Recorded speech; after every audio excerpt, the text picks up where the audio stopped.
오늘 이 자리에 나오고 싶은 마음을 우리가 갖기도 했지만 하나님이 우리를 부르셔서 우리가 이 자리에 있다라는 이 마음이 흔들리지 않아야 합니다.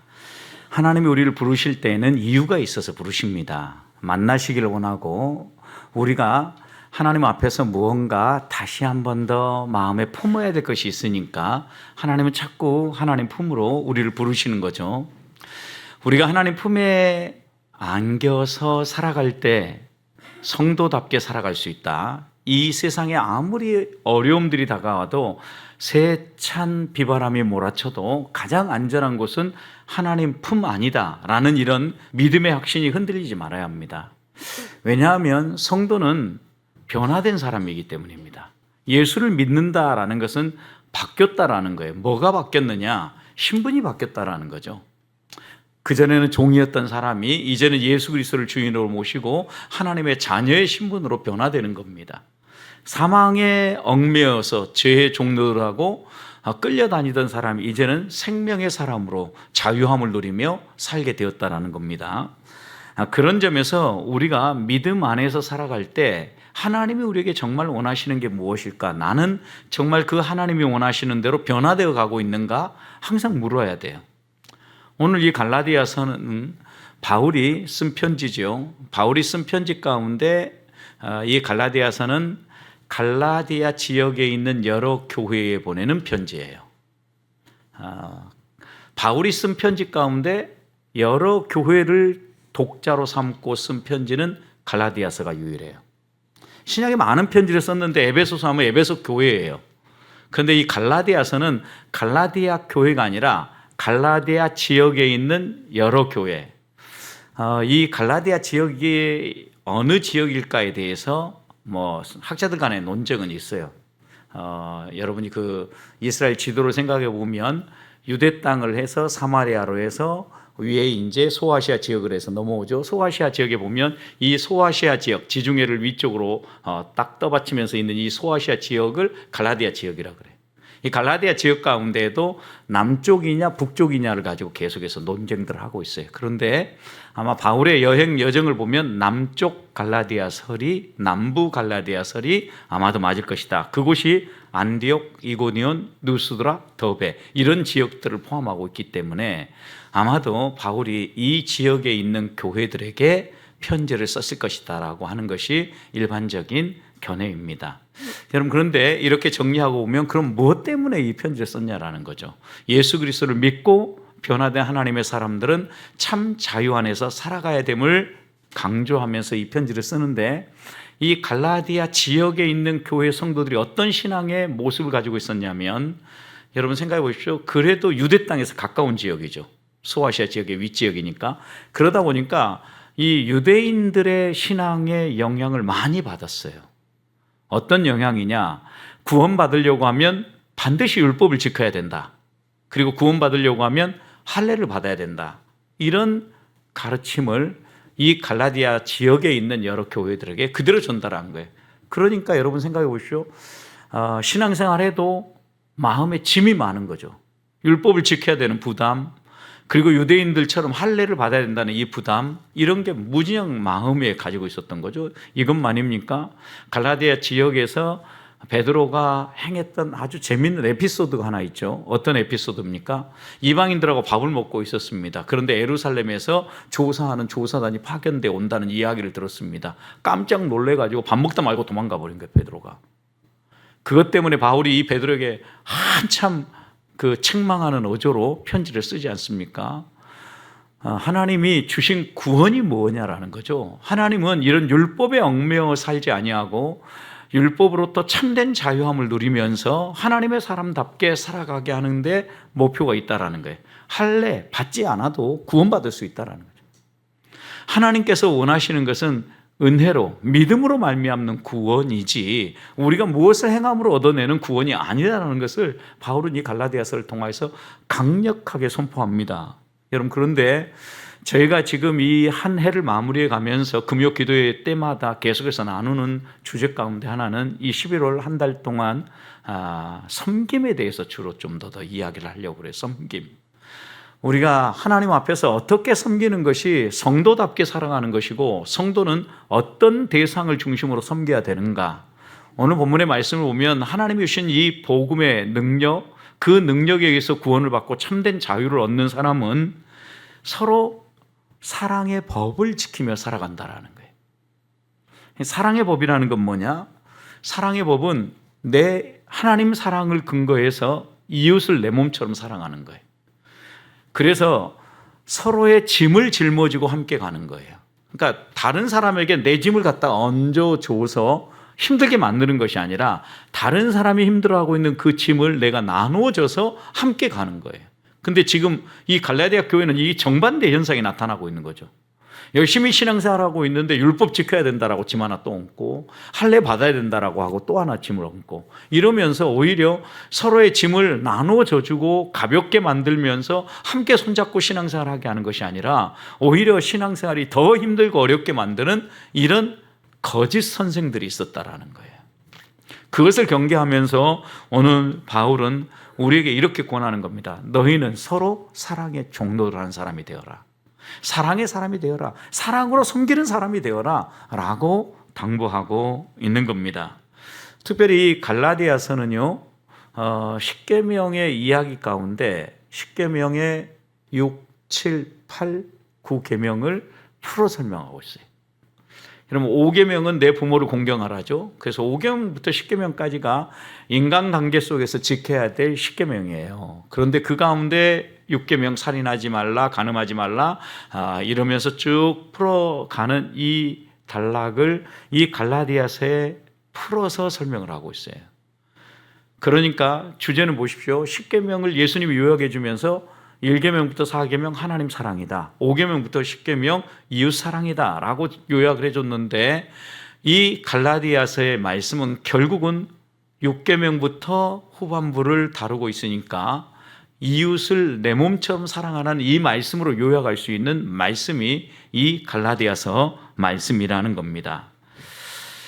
이웃을 사랑할 때 하나님은 분명하게 하나의 기준을 주셨어요. 기준. 어떤 기준입니까? 어떤 기준? 나의 몸처럼. 이 기준이 하나예요. 그러니까 이웃을 사랑할 때는 너 몸이라고 생각하고 사랑하라는 거예요.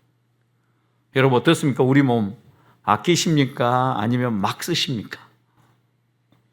막 쓰다가도 어디가 한번 탁 통증이 오고 아프면 아껴 써야 되겠다 이렇게 금방 마음이 들잖아요. 이웃 사랑은 너희 몸을 그렇게 아끼고 사랑하는 것처럼 이웃을 그렇게 아끼고 사랑하라는 거예요. 내가 아니니까 막 사용해도 좋고 막 쓰라고 해야 될 것이 아니라 내 몸이 이렇게 막 쓰다가도 삐걱거리면 돌보고 케어하고 치료하고 달래어서 사용하는 것처럼 이웃을 그렇게 사랑하라는 거예요. 이건 이제 좀 더 확장해 보면 이런 거죠. 이웃에 대해서 너희의 관심을 가지라는 거죠. 그래야만 이게 가능한 거예요. 이웃이 지금 막 분주하게 달려가는데 무엇 때문에 달려가는지 알아야 같이 달려가면서 도와줄 거 아니에요. 이게 뭐예요? 관심을 갖는 거예요. 그리고 난 다음에 이 사람이 지금 빨리 달려가서 줄을 서려고 하는구나 라고 하면 무엇 때문에 그 줄을 서려고 하는지 가서 도와주는 거죠. 그 사람의 필요를. 내가 좀 더 잘 달릴 수 있으면 내가 가서 대신 서줄게. 여러분 이게 이제 지금 이웃을 사랑하는 방법이라고 이야기를 하는 거죠. 아주 간단한 하나의 예를 들면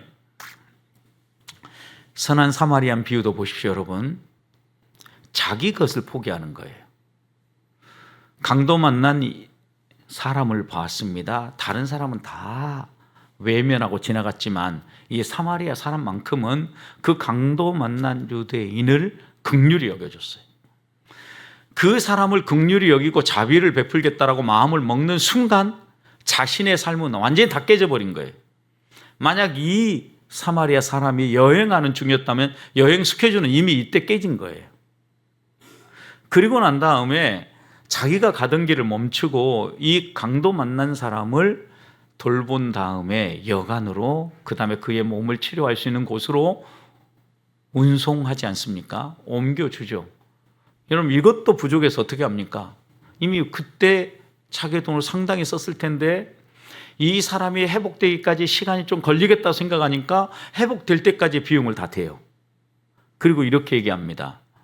혹시 더 들어간다면 내가 갔다 오는 길에 또 드릴 테니까 꼭 살려주십시오. 이렇게 당부한 거예요. 여러분, 이웃사랑의 모범으로 이 선한 사마리안 비유를 우리 하나님이, 우리 예수님이 가르쳐 주셨는데 철저하게 자기를 포기해야만 이웃사랑이 나왔어요. 내가 가려고 하는 내 계획, 내 스케줄대로 다 갔으면 앞에 지나간 유대인들처럼 예배드리러 가고 또 그다음 자기 하고 싶은 일, 자기에게 더 급한 일을 하기 위해서 강도 만난 사람이 죽든 말든 상관하지 않고 그냥 지나가 버렸잖아요. 근데 이 사마리아 사람은 멈춰 섰다고요.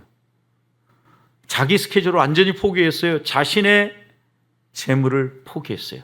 나를 위해서 쓰지 않고 이웃을 위해서 쓰겠다라고 다짐한 거죠. 심지어는 앞으로의 미래까지 보장해 주면서 섬긴 것, 어떻게 보면 이것이 우리가 사랑해야 될 사랑의 모습이다라고 말씀해 주신 거죠.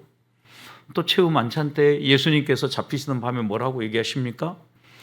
사람들의 발을 씻어주면서, 제자들의 발을 씻어주면서 너희도 내가 너에게 보여준 것처럼 해라.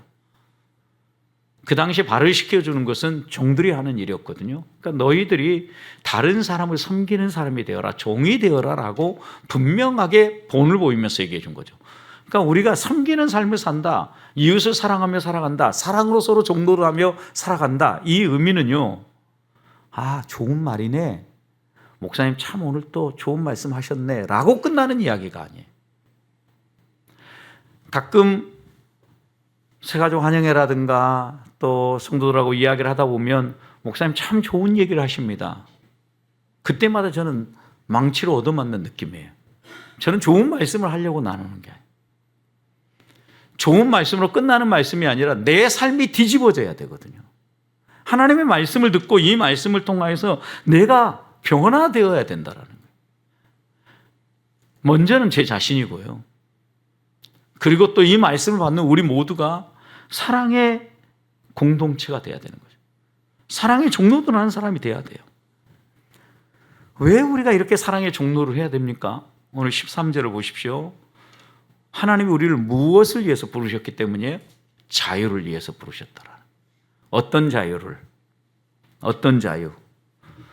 육체에 매이지 않고, 욕망에 매이지 않고, 사망에 매이지 않고, 하나님이 기뻐하시는 일을 위해서 마음껏 할 수 있는 이 자유로 하나님 우리를 불렀다라는 거예요. 너무나 선명하죠, 여러분? 그런데 여러분 이 자유를 누리고 있냐라는 거죠.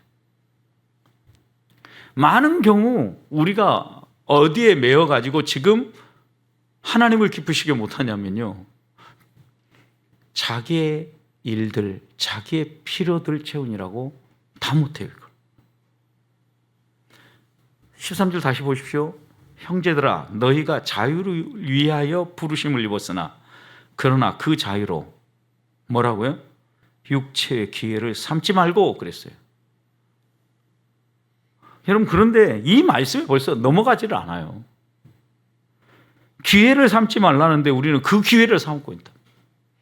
하나님이 주셔서 건강 주셔서, 하나님이 구원하셔서 우리의 마음의 평안함을 주셔서 하나님이 우리를 자유케 하신 것은 육체의 필요를 채우고 너의 욕망을 채우고 너가 원하는 삶을 살라고 이렇게 준 게 아닌데 우리는 거기에다 집중을 한다는, 마치 갈라디아 교회를 흔들었던 거짓 선생님들처럼 너희가 그 힘을 가지고 할례를 받아라, 율법을 지켜라 이러면서 유대인처럼 살아라 이렇게 요구한 것처럼 육체의 기회를 우리는 만들어내고자 분주히 살아간다라는 거예요. 5장 2절 앞으로 조금만 더 가서 보면요, 얼마나 바울은 단호하게 얘기하냐면 이렇게 얘기합니다. 만약 할례를 받으면 그리스도께서 너희에게 아무 유익도 있다 없다? 없다. 아무 소용도 없다라는 거예요, 여러분. 할례 받고 나면. 그러니까 육체의 기회를 삼고 육체의 기회를 위해서 살아가면 우리한테 적용은 뭐예요?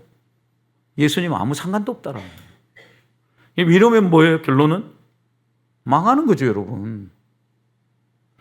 하나님이 분명히 이렇게 이야기를 하는데도 불구하고 우리는 말씀을 너무 많이 아는데, 말씀을 듣긴 들었는데 그냥 피상적으로 쫙 읽고 스쳐 지나가 버려요. 최근에 제가 말씀을 묵상하면 묵상할수록 제 머리를 때리고 제 가슴을 때리는 것 가운데 하나는 너무 많은 말씀을 편하게 쉽게 풀어 설명하고 끝나버렸다는, 말씀은 풀어 설명하고 지식을 전달하고 가르치는 게 아니라는 거예요. 육체를 위한 기회를 삼지 말라는 말씀을 과연 우리는 곰곰이 하나님 앞에서 묵상하면서 이 묵상을 할 때 나는 예수 믿는다고 하면서 이것으로 통하여서 육체의 기회를 삼지 않기 위해서 하나님 앞에서 믿음으로 살고 있는가라고 되물었을 때 하나님 맞습니다. 저는 하나님의 영광을 위해서 제 삶 전부를 드렸습니다. 라고 당당하게 말할 성도가 얼마나 있느냐라는 거죠. 우리에게 주신 자유는 육체의 욕망을 위한 자유가 아닌데 거기에 쓰고 있다. 그러면 완전히 우리는 잘못 가고 있는 거라. 앞에 5장 6절과 7절도 보십시오. 그리스도 예수 안에는 할례나 무할례는 아무런 효력이 없다. 육체의 모양은 아무런 영향을 행하지 못한다. 유일하게 남는 것이 있다고 하면 사랑으로 역사하는 믿음뿐이다. 이렇게 얘기합니다. 7절 또 이렇게 얘기합니다. 너희가 다름질을 잘하더니 누가 너희를 막아서 진리를 순종하지 못하게 만들더냐. 이 얘기는 뭐예요? 너희 다름질 잘하던데 해야 될 것은 한 가지다. 진리를 어떻게 하라는 거예요? 지켜 행하라 이 말이죠. 하나님이 주신 자유는요, 내 생각과 내 판단과 내가 하고 싶은 것을 하기 위한 자유가 아니라 하나님의 말씀, 성령을 따라 행할 자유예요. 성령께서 우리에게 말씀하시는 말을 따라 우리가 순종하며 나아가도록, 하나님이 강제로 콕 깨어가지고 노보처럼 우리를 끌고 가는 것이 아니라 하나님이 우리를 거듭나게 하고 복음으로 우리를 영광스럽게 구원의 영광을 바라보게 한 다음에 자발적으로 기쁨 가운데 자유롭게 하나님을 섬기고 하나님을 위해서 봉사할 그 자유를 주셨다라는 말씀이에요.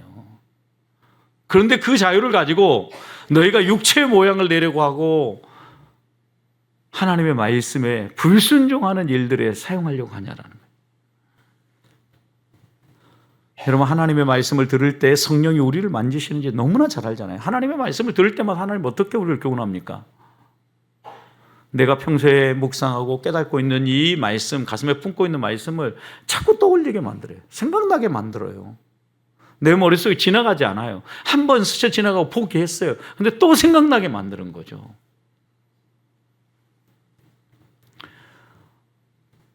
지난 노회를 하면서 한 목사님을 뵀는데 최근에 교회를 개척하면서 되게 어려웠어요. 그리고 체육대회를 하는데 잠깐 이야기를 하는데 그 예배당을 리모델링하고 있다라는 거예요. 그분은 아무 얘기도 안 하고 편하게 자기의 이걸 이야기한 거였어요. 근데 그 목사님 한 얘기 가운데 본당 예배당을 리모델링 하는데 본인이 막 용을 쓰면서 하는 이야기를 듣는 순간 제 마음에 무진장 찔림이 있었어요. 그래서 어느 정도 드는지 다시 확인하고 난 다음에 제가 포기하려고 해도 하나님이 계속해서 너가 할 수 있는 일을 해야 되는 거다. 제가 노예에서 하고 있는 일 가운데 미자립교회를 돕는 그 자립위원회 예산, 동원할 수 있는 동원 예산 다 하고 나서도 부족분이 있었어요. 하나님 분명히 이렇게 얘기한 거예요. 그건 너가 줘야지.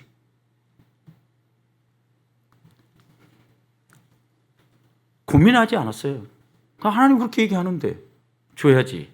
있는 게 문제가 아니라, 왜? 성도들한테 가슴이 뜨거워지고 성령이 감화하면 순종해라 라고 얘기하는데 우리는 결정적인 순간에 뭔가 걸리면 안 해버리는 거죠.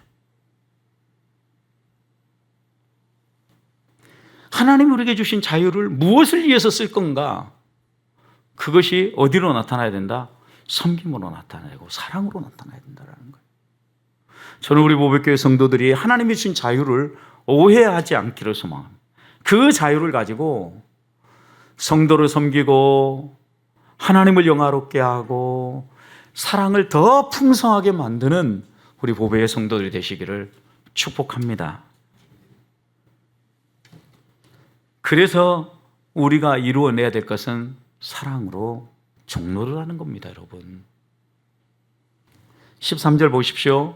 형제들아 너희가 자유를 위하여 부르심을 입었으나 그 자유로 육체의 길을 삼지 말고 그 다음 이루라고 하는 건 뭡니까? 오직 사랑으로 서로 종로를 해라.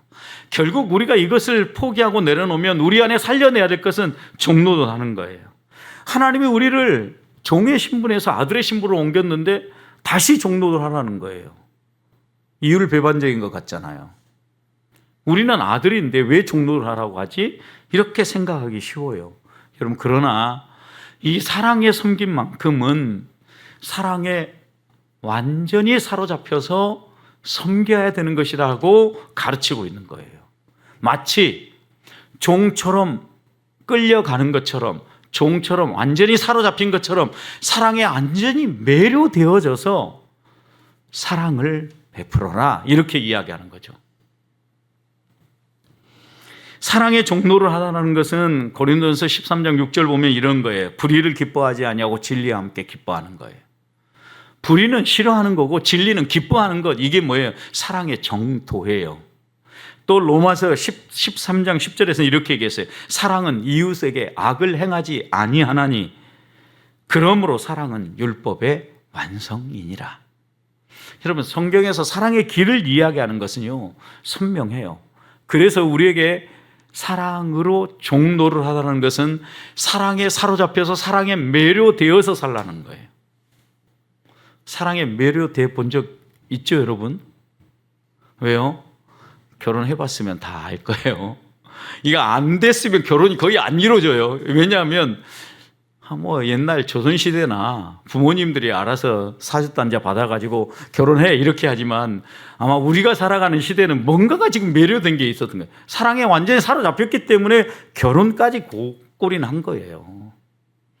그걸 생각해 보면 우리가 사랑에 매료되어서 무언가를 한다라는 거, 여러분, 사랑에 사로잡혀서 했던 거 생각해 보십시오. 이게 뭐예요? 사랑으로 종로를 하는 거예요.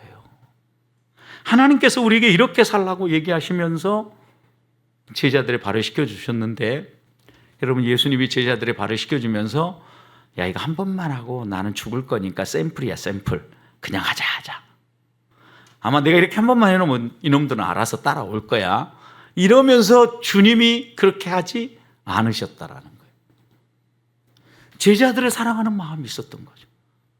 그 제자를 아끼고 내가 떠나고 나면 얘네들이 어떻게 살 건가, 이 마음에 근심이 있었기 때문에 진정으로 이들을 사랑하면서 그들의 발을 씻겨주면서 야, 너희들도 이런 마음가짐으로 서로 교제하고 이렇게 사랑해야 된다라고 가르쳐준 거예요.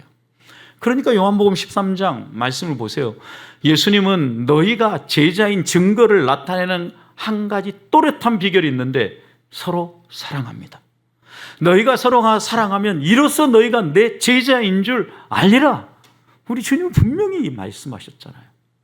이런 말씀을 우리가 떠올리면 떠올릴수록 사랑에 사로잡혀서 살지 않으면, 그리고 사랑에 사로잡혀서 섬기지 않으면 그 섬김이 무효가 될 수 있어요, 여러분. 무효. 열심히 봉사하고 땀 뻘뻘 흘리면서 일을 했는데 무효. 다시 해. 이것처럼 힘 빠진 일 없잖아요. 여러분, 그래서 이제 우리가 여기에서 다시 한 번 더 생각해야 될 건, 교회에서 섬김을 하든 가정에서 섬김을 하든 내가 직장에서 일을 하든 그 일을 함에 있어서 나를 움직이는 중심 동인이 뭐여야 되냐는 거예요.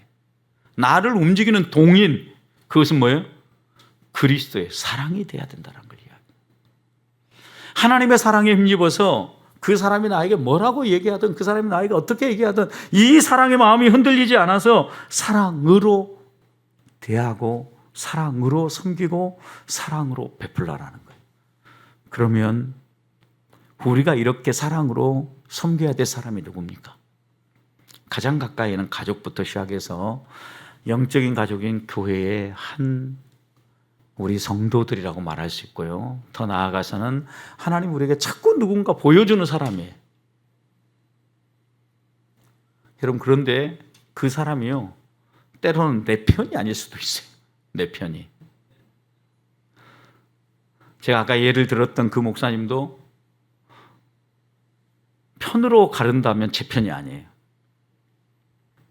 결정적인 순간에 칼을 꼽는 사람이에요. 그럼에도 불구하고 하나님 그렇게 얘기하셔요. 우리가 섬겨야 될 대상이 누구냐라고 물으면 하나님이 내게 마음을 주셨을 때 멈추지 말아라. 그리고 순종해라. 그리고 그 마음의 중심에 이 사랑이 매료되어져서, 야, 나는 하나님이 주신 이 사랑에 매료되어 이렇게 성도들과 함께 목회도 하고 섬기는데 정말 힘들겠다. 하나님이 내게 조금이라도 나눌 수 있는 여력을 주셔서 감사하다. 이 마음을 가지고 흘려보내라는 거예요, 여러분. 마지막입니다. 14절 보십시오. 사랑은 절대 감정이라든가 아니면은 이론이 아니라는 거예요. 14절 이렇게 합니다. 온 율법은 내 이웃 사랑하기를 내 자신과 같이 하라 하심 한 말씀에서 이루어졌다. 그러니까 내 이웃 사랑이를 내 자신처럼 사랑하고 내 자신이 소중하게 여기는 것처럼 행동하는 그것에서 사랑은 이루어진다라고 말하는 거죠. 그러면서 그렇게 사랑해야 될 것을 정반대로 뒤집어서 15절 이렇게 얘기했어요. 뭐라고 얘기했어요? 서로 물고 먹으면 피차 멸망할까 조심해라. 그러니까 하나님이 우리에게 가르쳐 주신 이 율법의 말씀은 한마디로 요약하면 사랑에 매료되어져서 끝까지 사랑하라는 거예요. 그리고 혹시라도 내 등에 칼을 꼽는다 해서 저놈 한 번만 보자 라고 꽁 하고 물고 뜯으면 어떻게 한다? 너도 죽는다. 이렇게 얘기한 거예요. 이 말씀이 분명하다면 우리는 오늘 이 세상이 추구하는 삶의 가치와 방식을 경계해야 돼요. 왜요? 이 세상은 무한 경쟁 사회 속에서 너가 이겨야만 보다 좀 더 잘 살 수 있고 다른 사람보다 폼나게 살 수 있다라고 얘기를 해요. 그뿐만 아니라 약육 강식이 빈번하게 일어나요. 특히 힘 있는 사람들 봐봐요. 약한 사람에게는 막 강하게 하고 강한 사람에게는 비굴하게 행동하잖아요. 이게 약육 강식의 세상이에요. 지금 우리 사회에 이런 일이 그대로 벌어지고 있어요. 성경 근데 뭐라고 가르치냐면 레위기 19장 18절 이렇게 얘기합니다. 원수를 갚지 말며 동포를 원망하지 말며 내 이웃 사랑하기를 내 자신과 같이 사랑해라. 이렇게 말하는 나는 여호와다. 또 로마서 13장 8절 피차 사랑의 빛 외에는 아무에게도 아무 빛도 지지 말아라.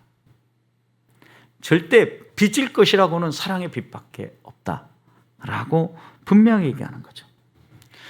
사랑하지 않으면 한 가지 삶의 태도가 나오는데 그것은 물고 뜯는 거예요. 자, 그러면 오늘 기도하기 전에 이렇게 마음 먹어야 됩니다. 물고 뜯겠습니까? 사랑하겠습니까? 답은 선명하죠. 다 사랑하실 거죠? 저도 사랑해요. 물고 뜯으면 망하는 건데, 망하는 길 우리가 너무나 잘 알잖아요. 내 몸처럼 사랑해야지. 단순히 감정이나 한두 번의 자선, 적선이 아니라 매료되어서, 이게 사랑의 종노릇이에요. 매료되어져서 우리가 이 공동체 안에서부터, 우리 가정 안에서부터 사랑하고 섬기고 이 사랑이 풍성해지면 누가 영광받는다? 하나님이 영광받는다. 이렇게 우리가 섬겨 나아가면 이 가을 한 해를 마무리하는데 웃으면서 새해를 맞이할 수 있으리라고 믿습니다. 이렇게 사시기를 소망합니다.